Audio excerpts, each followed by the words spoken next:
Hello. आज हम discuss करेंगे creation of purchase order. Last time हमने परचेज ऑर्डर को क्रिएट किया था लेकिन उसमें कुछ एरर्स आ गए थे, तो जिनकी हमने बैकएंड के पे कॉन्फ़िगरेशन भी की थी। और उसके बाद फिर भी जो आपका एरर था परचेज ऑर्डर का सॉल्व नहीं हुआ। जब हम इसको प्रॉपर इन्वेस्टिगेट किया, ट्रेस ऑफ किया, तो उसमें ये चीज़ सामने आई कि S/4HANA 2022 में कुछ चीज़ें ऐसी हैं जो ऐसे बिना अपडेट करती हैं। और S/4HANA 21 और S/4HANA 20 और ECC में काफ़ी चीज़ें डिफरेंट हैं। और वो basically with the passage of time industry समझती है कि इन चीज़ों को अपडेट किया जाए। तो SAP उन इंडस्ट्री की रिक्वायरमेंट के मुताबिक उन जो पार्टिकुलर ट्रांजेक्शन है उनकी कस्टमाइज अपडेशन कर दी जाती है। Okay, come to SPRO backend. तो आप लोगों ने प्रीवियस जो लेक्चर है उसमें जो हमने सेटिंग्स की थी उसको भी आपने काइंडली प्रॉपर नोट डाउन करना है। और मैं आज आपको थोड़ा सा रिकैप भी करवा दूँ और दो तीन और चीज़ें हैं जो इसमें ऐड अप की जाएंगी। Come to materials management, come to purchasing, come to conditions,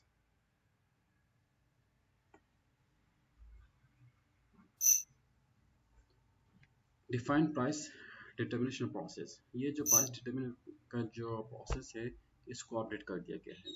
अब ECC और S/4HANA 2021 में जो एरर्स आ रहे थे वो थे बेसिकली प्राइस वेरिएंस के।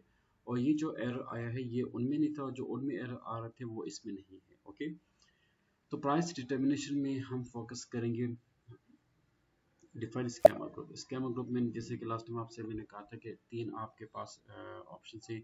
एक स्कैमर ग्रुप है जो कि हमने डिफाइन किया था SG, और वो था आपका स्टैंडर्ड। और परचेज में आपके पास दो थे, SG-D1 SG, SG-D1 ये आपका डोमेस्टिक स्कैमर ग्रुप, और SG-I1 ये आपका इंटरनेशनल स्कैमर ग्रुप। अच्छा, यहाँ पे आपने कुछ भी नहीं करना, जस्ट आपने इन दोनों को, ये ऑलरेडी मैंने डिफाइन किए हैं, आपने इन्हीं को आगे एग्जीक्यूट करना है। नेक्स्ट है आपका assignment of schema group to purchasing organization. यहाँ पे आपका जो परचेज डिपार्टमेंट है, POCP, POB1, जो भी है, तो उसके हिसाब से आपने schema group for purchasing organization को पुट अप करने। Okay, SG-D1। अब यहाँ पे काफ़ी कैंडिडेट्स के जो परचेजिंग ऑर्गेनाइजेशन इसमें गिवन है, तो आप क्या करोगे, वन बाय वन उनको यहाँ पे जिसके भी यहाँ पे कंपनीज गिवन है, आप सब ने अपनी अपनी स्कैमर ग्रुप को यहाँ पे पुटअप करने के बाद सेव कर दें। एक तो ये आपके पास आपकी कॉन्फ़िगरेशन। उसके बाद डिटर्मिनेशन की हम बात करते हैं, डिफाइंड स्कैमर डिटर्मिनेशन। अब इसके भी तीन ऑप्शन हैं। स्टैंडर्ड परचेज ऑर्डर हैं, आपके पास स्टॉक ट्रांसपोर्ट ऑर्डर्स हैं, स्कैमर फॉर मार्केट प्राइस के ऊपर आते हैं।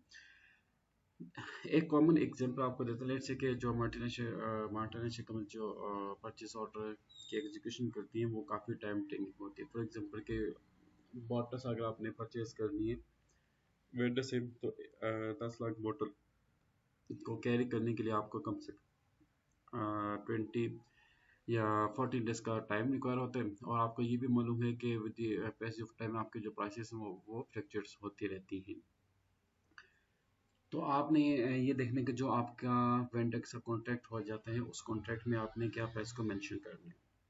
तो जो प्राइस मेंशन होगी वो at the end of transaction आपका वही यूज़ होता जाएगा। Okay, this is very important. और ये है आपका determination of conclusion scheme in purchasing. Okay, यहाँ पे आप बल्कि एक काम करें, न्यू एंट्री में आके SG-D1 SG, और यहाँ पे आप चूज करेंगे प्रोसीजर। ये इसमें आप आ जाए ए A10001। ओके, तमाम स्टूडेंट्स इसी को यूज करेंगे एंट्रेंस से। अच्छा, ऑलरेडी एग्जिस्ट है। ओके,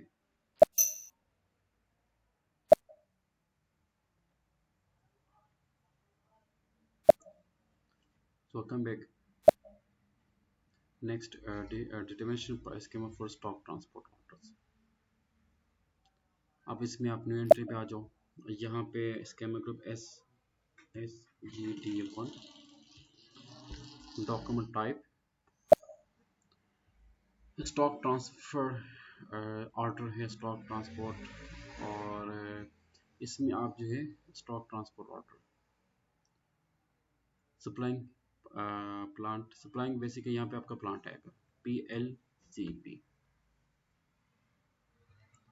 प्रोक्योरमेंट सॉरी ये प्रोसीजर है आपका A10001। ओके, तमाम स्टूडेंट्स जो है ये जो सेम स्कीमा ग्रुप आपका सेम होगा सबका। डॉक्यूमेंट टाइप भी आपका सबका सेम होगा। प्रोसीजर भी आप सबका सेम होगा, जस्ट प्लांट आपका सबका डिफरेंट होगा। अब ये आप इसको सेव कर दें ऑलरेडी एग्जिट, लेकिन आपका ऑलरेडी एग्जिट नहीं आएगा तो आप इसको एंटर और सेव करके उसको बैकअप कर लें।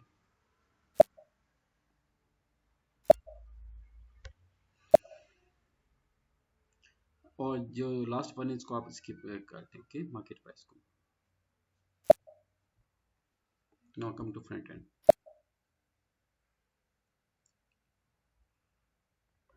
ME21N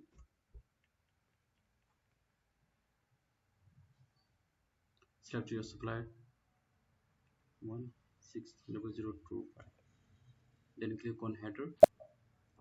अच्छा, यहाँ पे जो है वन थिंग कि आप इसको स्टैंडर्ड परचेज ऑर्डर को सिलेक्ट करें।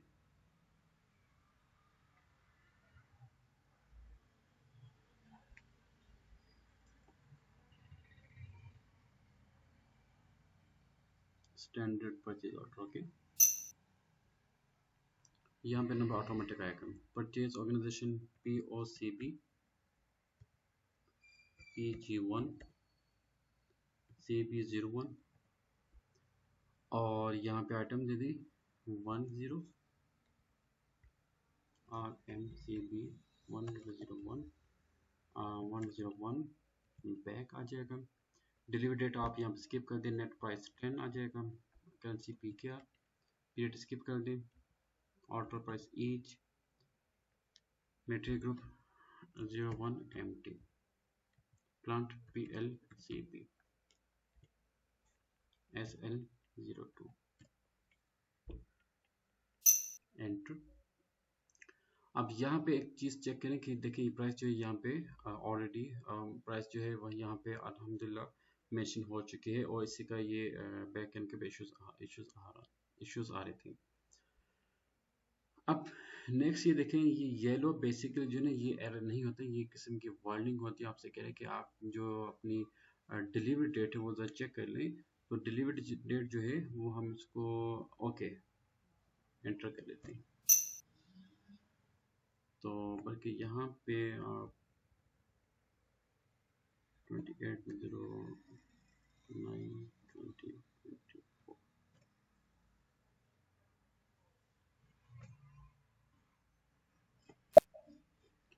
एंटर। अच्छा, ये एडिट।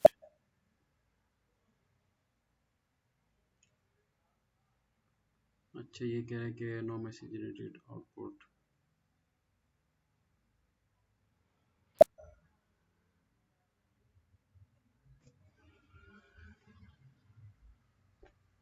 कि आप जो है ये डिलीवरी डेट को स्किप कर दें। ये एरर नहीं है अगर आप इसको अच्छा वो ऑटो लेके आ रहे हैं तो एक काम ये करते हैं कि जो है फ्यूचर डेट हम मेंशन करते हैं 10.10.2024 और ये आपका डॉक्यूमेंट सेव हो जाएगा।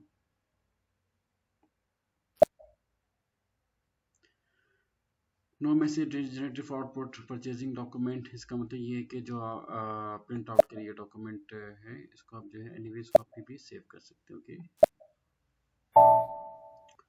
Purchase standard purchase order created under the number of this one four two this one. Okay, जब आप परचेज ऑर्डर को क्रिएट करते हैं उसके बाद आप उसकी डिस्प्ले करते हैं।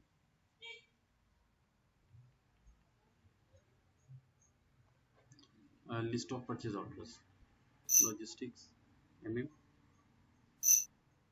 Purchasing, purchase order, list displays by vendor and E12.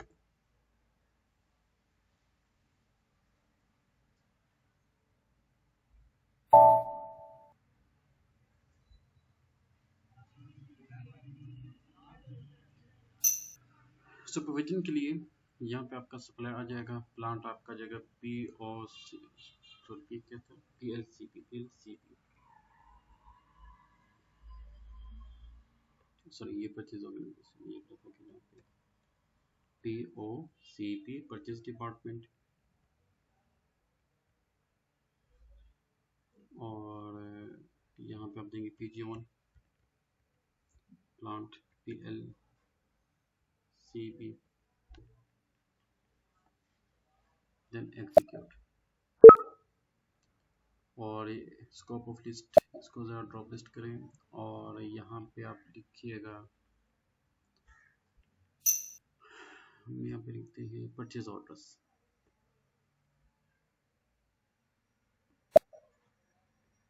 Execute. Okay, तो ये आपका परचेज ऑर्डर आ गया, और यहाँ पे देखें आपके पास जो बॉटल्स है वो है 1,00,000 1,000 1,10,000 आपके पास बॉटल्स है। ओके, तो ये आपके यहाँ पे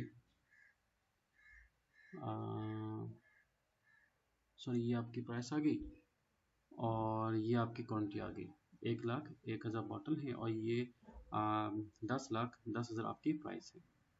ये परचेज ऑर्डर नंबर, ये आपका सप्लाई नंबर। ये जो डॉक्यूमेंट है ये आपकी इन्वेंटरी रिसीप्ट के लिए इस्तेमाल किया जाएगा। So in next lecture we will create goods receipt note. Okay, thank you so much.